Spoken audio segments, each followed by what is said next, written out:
Hi guys, ಎಲ್ಲರೂ ಹೇಗಿದ್ದೀರಾ? I hope ಎಲ್ಲರೂ ಚೆನ್ನಾಗಿದ್ದೀರಾ ಅಂತ ಭಾವಿಸ್ತೀನಿ. ನಾನು ನಿಮ್ಮ ಪ್ರೀತಿಯ ಲಿಖಿತ. ಏನಪ್ಪ ಪೆನ್ಗೊಂಡ ಬೋರ್ಡ್ ತೋರಿಸ್ತಾ ಇದ್ದೀನಿ, ಹಾಗೆ ಟ್ರೈನ್ ಹೋಗ್ತಾ ಇರೋದು ತೋರಿಸ್ತಾ ಇದ್ದೀನಿ ಅಂತ ಅಂದ್ಕೊತಾ ಇದ್ದೀರಾ. ಹೌದು, ನಾವು ಪೆನ್ಗೊಂಡ ಟು ತಿರುಪತಿಗೆ ಹೋಗಿದ್ವಿ. ಅಂದರೆ ಅಮ್ಮ ಮನೆಗೆ ಹೋಗಿದ್ದೆ. ಅಮ್ಮ ಮನೆಯಿಂದ ಹಂಗೆ ತಿರುಪತಿಗೆ ಹೋಗೋಣ ಅಂತೇಳ್ಬಿಟ್ಟು ಅನ್ಪ್ಲ್ಯಾನ್ಡಾಗಿ ಹೋದ್ವಿ. ನಾವು ಹೋದ್ವಿ, ಕಾಚಿಗೂಡ ಎಕ್ಸ್ಪ್ರೆಸ್ ಹೋಗ್ಬಿಡ್ತು. ಧರ್ಮವರಂ ರೀಚ್ ಆಗಬೇಕಾಗಿತ್ತು, ಬಟ್ ನಾವು ರೀಚ್ ಆಗೋಕ್ಕಾಗಿಲ್ಲ. ಹಾಗಾಗಿ ಮತ್ತು ನಾವು ಸಿವಿಲ್ ಬಸ್ ತಗೊಂಡು ಧರ್ಮವರಂಗೆ ಹೋದ್ವಿ. ಧರ್ಮವರಂಗೆ 10 o'clockಗೆ ಟ್ರೈನ್ ಇತ್ತು ತಿರುಪತಿಗೆ. ಹಾಗಾಗಿ ನಾವು ಸರಿ ಅಂತೇಳ್ಬಿಟ್ಟು ಟ್ರೈನಲ್ಲೇ ಹೋಗ್ಬಿಡೋಣ ಅಂತೇಳಿ ಹೋದ್ವಿ. ನೋಡಿ, ನನ್ನ ಮಗ ಎಷ್ಟು ಆರಾಮಾಗಿ ಜೋಲಿಯಲ್ಲಿ ಮಲಗಿದ್ದಾನೆ ಅಂತೇಳ್ಬಿಟ್ಟು. ಆಲ್ಮೋಸ್ಟ್ ಟ್ರೈನಲ್ಲಿ ಹೋಗೋರು ಮಕ್ಕಳನ್ನ ಎತ್ಕೊಂಡು ಈ ಥರ ಒಂದು ಸೀರೆನ ಎತ್ಕೊಂಡೋಗಿ ಆರಾಮಾಗಿ ಮಲಗಿಸ್ಬೋದು. ನಾವು ಕೂಡ ತಿರುಪತಿಗೆ ರೀಚ್ ಆಗಿದ್ದು ಒಂದು 3:30 4 o'clockಗೆಲ್ಲ ರೀಚ್ ಆದ್ವಿ. ರೀಚ್ ಆದ ತಕ್ಷಣ ರೈಲ್ವೆ ಸ್ಟೇಷನ್ ಪಕ್ಕನೇ ಬಸ್ಗಳೆಲ್ಲ ಇರುತ್ತೆ. ರೈಲ್ವೆ ಸ್ಟೇಷನ್ ಪಕ್ಕನೇ ಬಸ್ಗಳು ಮತ್ತು ಟ್ಯಾಕ್ಸಿ, ಆಟೋ ಈ ಥರ ಎಲ್ಲ ತುಂಬಾ ಇರುತ್ತೆ. ನಾವು ಬಸ್ಸಲ್ಲೇ ಹೋಗಿದ್ವಿ. 90 rupees ಚಾರ್ಜ್ ಮಾಡ್ತಾರೆ ಪರ್ ಹೆಡ್ಡು. ಚಿಕ್ಕ ಮಕ್ಕಳಿಗಾದರೆ 50 ರೂಪಾಯಿ ತಗೊತಾರೆ. ಹಾಗೆ ಮೇಲೆ ಹೋಗಬೇಕಾದ್ರೆ ಬೆಟ್ಟದಲ್ಲೆಲ್ಲ ಯಾವ ಥರ ನೀರು ಬರ್ತಿದೆ ನೋಡಿ. ನಾವು ಬೆಟ್ಟದ ಮೇಲೆ ಹೋಗೋ ಅಷ್ಟೊತ್ತಿಗೆ 5 ಗಂಟೆ ಆ ಥರ ಆಗಿತ್ತು. ಸೊ ರೀಚ್ ಆದಮೇಲೆ ನಾವು CRO ಆಫೀಸ್ ಹತ್ರ ಹೋಗ್ಬಿಟ್ಟು ರೂಮ್ ತಗೊಂಡ್ವಿ. ಎಷ್ಟೋ ಜನಕ್ಕೆ ನಿಜವಾಗ್ಲೂ ಗೊತ್ತಿಲ್ಲ CRO ಆಫೀಸ್ ಹತ್ರ ರೂಮ್ ಕೊಡ್ತಾರೆ ಅಂತೇಳ್ಬಿಟ್ಟು. ಕಮ್ಮಿ ರೇಟ್ಗೆ ಕೊಡ್ತಾರೆ. ಆಲ್ಮೋಸ್ಟ್ ರೂಮ್ಸ್ ಎಲ್ಲ 50 rupees to 100 rupees ಒಳಗಡೆ ಇರುತ್ತೆ. ಹಾಗೆ ನೋಡಿ, ನಾವು ಕೂಡ ಟಿಕೆಟ್ ತಗೊಂಡ್ವಿ. ಬಟ್ ನಮ್ಗೆ ಬೇಗನೆ ರೂಮಲ್ಲೆಲ್ಲ ಅಲರ್ಟ್ ಆಯಿತು. ಈ ಥರ ಅಲ್ಲೇ ಸ್ಕ್ಯಾನ್ ಮಾಡಿದ್ರೆ ನಮ್ಗೆ ಎಲ್ಲಿ ಬಂದಿದೆ ಅಂತ ಹೇಳ್ಬಿಟ್ಟು ತೋರಿಸ್ತಾರೆ. ನೋಡಿ, ನಮ್ಮ ರೂಮ್ ನಂಬರ್ ಎಲ್ಲ ಈ ಥರ ಡಿಸ್ಪ್ಲೇ ಆಗ್ತಾನೆ ಇರುತ್ತೆ. ಸೊ ನಾವು ಹೋಗ್ಬೋದು. ನಮಗೆ ಸಿಕ್ಕಿದ್ದು CRO ಆಫೀಸ್ ಮೇಲೇ. ಬೇಗ ಸಿಕ್ತು, ಒಳ್ಳೆ ಪ್ಲೇಸಲ್ಲೇ ಸಿಕ್ತು. ದೇವಸ್ಥಾನಕ್ಕೆ ಕೂಡ ತುಂಬ ಹತ್ರನೇ ಸಿಕ್ಕಿತ್ತು. ಆದರೆ ಕ್ಯೂವಲ್ಲಿ ಹೋಗಿ ಆಧಾರ್ ಕಾರ್ಡ್ ಕೊಟ್ಟರೆ ಅವರು ನಮಗೆ ಟಿಕೆಟ್ ಕೊಡ್ತಾರೆ ರೂಮ್ದು. ನಮಗೆ ಅದು ಫೋನಲ್ಲಿ ಮೆಸೇಜ್ ಬರುತ್ತೆ. ಡೆಪಾಸಿಟ್ ಬಿಟ್ಟು 600 ರೂಪಾಯಿ ಆ ಥರ ಕಟ್ಟಿಸ್ಕೊತಾರೆ. 50 rupees ಇದ್ದರೆ ರೂಮು 2 daysಗೆ 100 rupees, 100 rupees ಇದ್ದರೆ 2 daysಗೆ 200 ಆ ಥರ ತೊಗೊತಾರೆ. ನಾವು ಎಷ್ಟು ಡೇ ಇರುತ್ತೋ ಅದ್ರ ಮೇಲೆ ಡಿಪೆಂಡ್ ಆಗಿರುತ್ತೆ. ನಾವು ಕೂಡ 2 days ಆಯಿತು. ಅಂದರೆ ನಮ್ಗೆ ದರ್ಶನ ಆಗಿದೆ 27 hoursಲ್ಲಿ. ಹಾಗಾಗಿ 2 days ಆಯಿತು. ನಮಗೆ 200 rupees ಮಾತ್ರ ಕಟ್ಟಿಸ್ಕೊಂಡ್ರು. ಇನ್ನು 400 ನಮಗೆ ರೀಫಂಡ್ ಆಯಿತು. ದೇವಸ್ಥಾನಕ್ಕೆ ಹೋಗಬೇಕು ಅಂತ ನಾವು ಅಂದ್ಕೊಳೋದಲ್ವ, ಆ ದೇವರೇ ನಮ್ಮನ್ನು ಕರೆಸ್ಕೋಬೇಕು. ಯಾಕಂದರೆ ಇದು ನನಗೆ ತುಂಬ ಚೆನ್ನಾಗಿ ಎಕ್ಸ್ಪೀರಿಯೆನ್ಸ್ ಆಗಿದೆ. ನನ್ನ ಮಗಳು 1.5 ವರ್ಷದಲ್ಲಿ ಅಂದ್ಕೊಂಡಿದ್ದು, ಅವಳಿಗೆ ಸ್ವಲ್ಪ ಹುಷಾರಿಲ್ಲ ಅಂದಾಗ ತಿರುಪತಿಗೆ ಬರ್ತೀವಿ ಸ್ವಾಮಿ, ಅವಳಿಗೆ ಮುಡಿ ಕೊಡಿಸ್ತೀನಿ ಅಂತ ಹೇಳ್ಬಿಟ್ಟು. ಆದರೆ ಅವಳಿಗೆ 7 years ಬಂದ ಮೇಲೆ ನಾವು ಹೋದ್ವಿ. ಯಾಕಂದರೆ ಅಲ್ಲಿವರೆಗೂ ಹೋಗಬೇಕು ಅಂದರೆ ಏನೋ ಒಂದು ಡಿಸ್ಟರ್ಬೆನ್ಸ್ ಆಗ್ತಾನೆ ಇತ್ತು. ಹೋಗಬೇಕು ಅಂತ ರೆಡಿ ಆಗ್ತೀವಿ, ಸ್ಟಾಪ್ ಆಗ್ತೀವಿ, ಆ ಥರ ಆಗ್ತಾಯಿತ್ತು. ಬಟ್ ಅವಳಿಗೆ 7 yearsಲ್ಲಿ ಹೋದ್ವಿ. ಬಟ್ ಈ ಸರಿ ಅಂತೂ ಅನ್ಪ್ಲ್ಯಾನ್ಡಾಗಿ ಹೋದ್ವಿ. ತುಂಬಾ ಚೆನ್ನಾಗಿ ನಮ್ಗೆ ಪ್ರಯಾಣ ಆಯಿತು, ದರ್ಶನ ಆಯಿತು, ಎಲ್ಲ ಚೆನ್ನಾಗಾಯಿತು. ಅಲ್ಲಿ ಟ್ರೈನ್ ಮಿಸ್ ಆದರೂ ಕೂಡ ನಮ್ಗೆ ಪರವಾಗಿಲ್ಲ. ನಾವು ಬಸ್ಸಲ್ಲಿ ಹೋದ್ವಿ ಅಂದಲ್ಲ, ಆರಾಮಾಗಿ ಹೋದ್ವಿ, ಆರಾಮಾಗಿ ಬಂದ್ವಿ. ನಮಗೆ 27 hours ಆಯಿತು. ಯಾಕಂದರೆ ತುಂಬ ರಶ್ ಇತ್ತು. ಆಲ್ಮೋಸ್ಟ್ ನೀವು ಯಾರಾದರೂ ಹೋಗಬೇಕು ಅಂದರೆ ಟಿಕೆಟ್ನ 300 ಟಿಕೆಟು ಆ ಥರ ಇರುತ್ತೆ, ಅದನ್ನು ತೊಗೊಂಡೋಗಿ. ನಮಗೆ ಆ ಟಿಕೆಟ್ ಸಿಕ್ಕಿಲ್ಲ, ಹಾಗಾಗಿ ನಾವು ಡೈರೆಕ್ಟ್ ಹೋಗಿದ್ವಿ. ಹಾಗೆ ದೇವ್ರ ದರ್ಶನ ಎಲ್ಲ ಮಾಡ್ಕೊಂಡು ಬಂದಮೇಲೆ ನಾನು ಈ ವಿಡಿಯೋಸ್ ಎಲ್ಲ ತಗೊಂಡಿದ್ದು.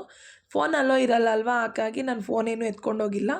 ಜಸ್ಟ್ ಹೋಗಿ ರೂಮಲ್ಲಿ ಫ್ರೆಶ್ ಆಗಿ ನಾವು ಇದಕ್ಕೆ ಹೋದ್ವಿ, ದೇವ್ರ ದರ್ಶನಕ್ಕೆಲ್ಲ. ದೇವ್ರ ದರ್ಶನ ಎಲ್ಲ ಚೆನ್ನಾಗಾಯಿತು. ಹಾಗೆ ಅನ್ನಪ್ರಸಾದ ಕೊಡ್ತಾರಲ್ಲ, ವೆಂಕಮಾಂಬ ಅನ್ನಪ್ರಸಾದ ಆಲಯದಲ್ಲಿ, ಅಲ್ಲಿ ಬಂದು ಊಟ ಎಲ್ಲ ಮಾಡಿದ್ವಿ. ನೋಡಿ, ಇಲ್ಲಿ ನನಗೆ ಚಟ್ನಿ, ಒಂದು ವಡೆ, ಹಾಗೆ pongal, sambar rice, curd rice ಕೊಟ್ಟಿದ್ದರು. ತುಂಬಾ ಚೆನ್ನಾಗಿತ್ತು. ನಾನು ಚಿಕ್ಕ ವಯಸ್ಸಲ್ಲಿ ನಾನು ತಿಂತಿರಲಿಲ್ಲ, ಅದು ಏನು ರೀಸನ್ಗೆ ಅಂತ ಗೊತ್ತಿಲ್ಲ. ಅಲ್ಲಿ ನೀರೆಲ್ಲ ಸ್ವಲ್ಪ ಬ್ಲೀಚಿಂಗ್ ಹಾಕಿರ್ತಾರೆ ಅಂತ ಹೇಳ್ಬಿಟ್ಟು ತಿಂತಾ ಇರಲಿಲ್ಲ. ಬಟ್ ಲಾಸ್ಟ್ 2 time ಹೋದಾಗ್ಲಿಂದನೂ ನನಗೆ ತುಂಬಾ ಚೆನ್ನಾಗಿ ಅನಿಸುತ್ತೆ. ಈಗ ಆ ಥರ ಬ್ಲೀಚಿಂಗ್ ನೀರು ಆ ಥರ ಏನೂ ಅನಿಸಲ್ಲ.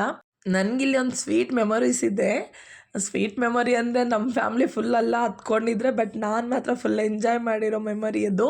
ನಾನು 9th standardಲ್ಲಿ ಇರಬೇಕಾದ್ರೆ ಫಸ್ಟ್ ಟೈಮ್ ತಿರುಪತಿಗೆ ಹೋಗಿದ್ದೆ, ಅದು ಕೂಡ ದಸರಾ ಟೈಮಲ್ಲೇ. ಈ ಸರಿ ಹೋಗಿದ್ದು ಕೂಡ ನಾವು ದಸರಾ ಟೈಮಲ್ಲೇ. ಆಗ ಏನಾಯಿತು, ದರ್ಶನ ಎಲ್ಲ ಮಾಡ್ಕೊಂಡು ಬಂದ್ವಿ. ತುಂಬ ಜನನೇ ಹೋಗಿದ್ವಿ. ಹಾಗೆ ನಮ್ಮ ಮನೇಲಿ 6 ಜನ ಬಾಡಿ ಮಾಡಿಸ್ಕೊಂಡಿದ್ರು. ಬಟ್ ನಮ್ಮ ಹಿಂದಿ ಸರ್ ಹೇಳಿದರು, ತಿರುಪತಿಗೆ ಫಸ್ಟ್ ಟೈಮ್ ಹೋದಾಗ ನಮ್ಮ ಕೂದಲು ಮುಡಿ ಕೊಡಬೇಕು ಅಂತೇಳ್ಬಿಟ್ಟು. ಹಾಗಾಗಿ ನಾನು ಕೂಡ ಕೊಟ್ಟೆ. 7 ಇದು ಆಗುತ್ತೆ 7 ಬೆಟ್ಟಕ್ಕೆ ಅಂತೇಳ್ಬಿಟ್ಟು ನಾನು ಕೂಡ ಬಾಡಿ ಮಾಡಿಸ್ಕೊಂಡಿದ್ದೆ 9th standardಲ್ಲಿ ಇರಬೇಕಾದ್ರೆ. ಫುಲ್ ಅಂದರೆ ಆವಾಗ ನನಗೇನು ಆ ಥರ ಫೀಲ್ ಆಗ್ತಿರ್ಲಿಲ್ಲ. ಸೊ ನಾನು ಮುಡಿ ಕೊಟ್ಟೆ ದೇವ್ರಿಗೆ ಅಲ್ವಾ ಅಂತೇಳ್ಬಿಟ್ಟು. ರಿಯಲಿ ನನಗೆ ಆ ಥರ ಏನು ಫೀಲಿಂಗ್ ಇರಲಿಲ್ಲ. ಬಟ್ ನಾನು ಮುಡಿ ಕೊಟ್ಟ ಮೇಲೆ ಎಲ್ಲರೂ ರೇಗ್ಸೋಕೆ ಸ್ಟಾರ್ಟ್ ಮಾಡಿದ್ರು. ಆದರೂ ನಾನು ದೇವ್ರಿಗೆ ಕೊಟ್ಟಿದ್ದೀನಿ ಅಂತೇಳ್ಬಿಟ್ಟು ನನ್ನ ಮನಸ್ಫೂರ್ತಿಯಿಂದ ಫೀಲ್ ಆಗಿಲ್ಲ.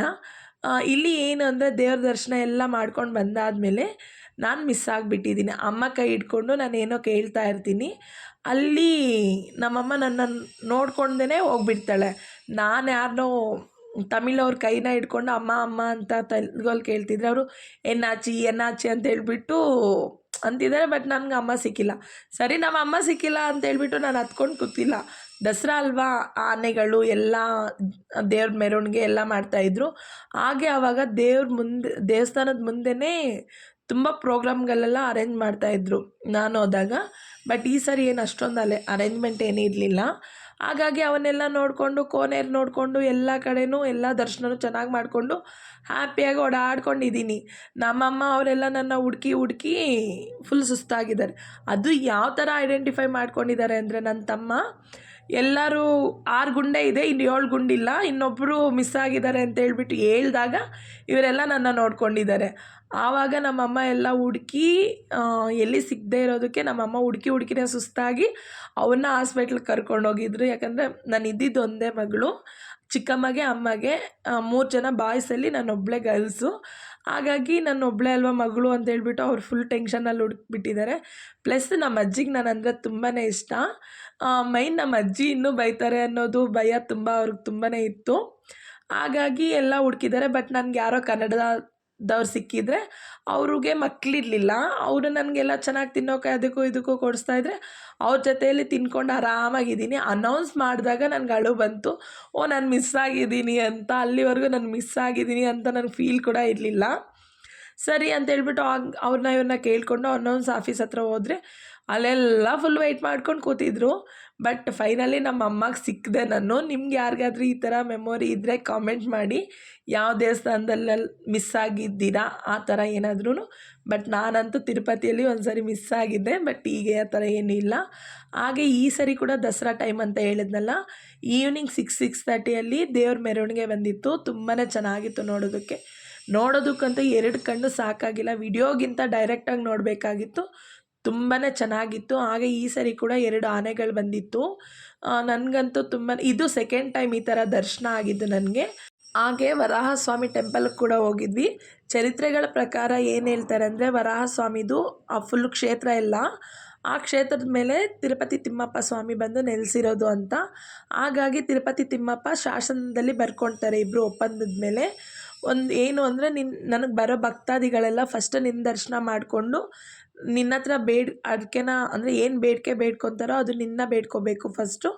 ಅದಾದಮೇಲೆ ನನ್ನ ಹತ್ರ ಬೇಡ್ಕೊಂಡ್ರೆ ನಾನು ನೆರವೇರಿಸ್ತೀನಿ ಅಂತ ಹೇಳ್ಬಿಟ್ಟು ಅದಕ್ಕೆ ಆ ಥರ ಒಪ್ಪಂದ ಮಾಡ್ಕೊಂಡಿರ್ತಾರೆ. ಬಟ್ ಏನಂದರೆ, ಈ ಸರಿನೇ ನನಗೆ ಫಸ್ಟ್ ಟೈಮು ವರಾಹಸ್ವಾಮಿ ದರ್ಶನ ಆಗಿದ್ದು. ಯಾವಾಗ ಹೋದ್ರೂ ಕೂಡ ಕ್ಲೋಸಲ್ಲೇ ಇರುತ್ತೆ. ಅದು ಆಲ್ಮೋಸ್ಟ್ ಯಾವಾಗಲೂ ಕ್ಲೋಸಲ್ಲೇ ಇರುತ್ತೆ. ಮಾರ್ನಿಂಗು ಸ್ವಲ್ಪ ಹೊತ್ತು ತೆಗಿತಾರೆ, ಈವ್ನಿಂಗ್ ಸ್ವಲ್ಪ ಹೊತ್ತು ತೆಗಿತಾರೆ. ಅದು ಕೂಡ ಫ್ರೈಡೇ, ಸ್ಯಾಟರ್ಡೆ, ಸಂಡೇ 3 ದಿನ ಮಾತ್ರ ತೆಗಿತಾರೆ. ಸಂಡೇ ಕೂಡ 6:30 to 9:30 ಅದು PM ಅಲ್ಲಿ ಅಷ್ಟೇ. ಹಾಗಾಗಿ ನನಗೆ ಯಾವತ್ತೂ ದರ್ಶನ ಸಿಕ್ಕಿರಲಿಲ್ಲ. ಈ ಸರಿ ಅದು ಕೂಡ ದರ್ಶನ ಸಿಕ್ತು. ತುಂಬಾ ಖುಷಿ ಅನಿಸ್ತು. ನಾನು ಕೂಡ ಈ ಸರಿ ಒಂದು ಬೇಡಿಕೆನ ಬೇಡ್ಕೊಂಡು ಬಂದಿದ್ದೀನಿ. ದೇವ್ರು ಏನು ಮಾಡ್ತಾರೋ ನೋಡೋಣ. ಅದು ಒಂದು ಗುಡ್ ನ್ಯೂಸ್ ಅಂತಲೇ ಹೇಳ್ಬೋದು. ಹಾಗೆ ಮಾರ್ನಿಂಗ್ ಟೈಮ್ ನೋಡೋದಕ್ಕಿಂತ ಈವ್ನಿಂಗ್ ಟೈಮಲ್ಲಿ ನೋಡೋದಕ್ಕೆ ತುಂಬಾ ಚೆನ್ನಾಗಿರುತ್ತೆ. ಫೋಟೋಗೆಲ್ಲ ಮಾರ್ನಿಂಗ್ ಟೈಮ್ ಚೆನ್ನಾಗಿರುತ್ತೆ, ನೋಡೋದಕ್ಕೆಲ್ಲ ಈವ್ನಿಂಗ್ ಟೈಮ್ ಚೆನ್ನಾಗಿರುತ್ತೆ ತಿರುಪತಿಯಲ್ಲಿ. ನನಗಂತೂ ತುಂಬಾ ಇಷ್ಟ ತಿರುಪತಿಗೆ ಹೋಗೋದು ಅಂದರೆ. ಎಲ್ಲರೂ ಹೇಳ್ತಾರೆ ದರ್ಶನ ಆಗೋದು ಲೇಟು ಅಂತ ಹೇಳ್ಬಿಟ್ಟು. ಅಷ್ಟು ಕಷ್ಟಪಟ್ಟು ಹೋಗೋದು ಕೂಡ ನಮ್ಮ ಒಳ್ಳೆಯದಕ್ಕೆ. ದೇವರು ನಮ್ಮನ್ನು ಟೆಸ್ಟ್ ಮಾಡ್ತಾರೆ, ನಮ್ಗೆ ಪೇಷನ್ಸ್ ಇದೆಯಾ ಇಲ್ವಾ ಅಂತ. ಆ ಪೇಷನ್ಸ್ ಮೇಲೇ ನಾವು ಹೋಗಬೇಕು. ಬಟ್ ದರ್ಶನ ಅಂತ ದೇವ್ರು ನೋಡಿದ ತಕ್ಷಣ ನಮ್ಮ ಮನಸ್ಸಲ್ಲಿ ಏನಿರುತ್ತೋ ಅದನ್ನೆಲ್ಲ ಮರ್ತೋಗಿ ಸುಮ್ಮನೆ ದೇವ್ರನ್ನ ನೋಡ್ಕೊಂಡು ನಿಂತ್ಕೊತೀನಿ.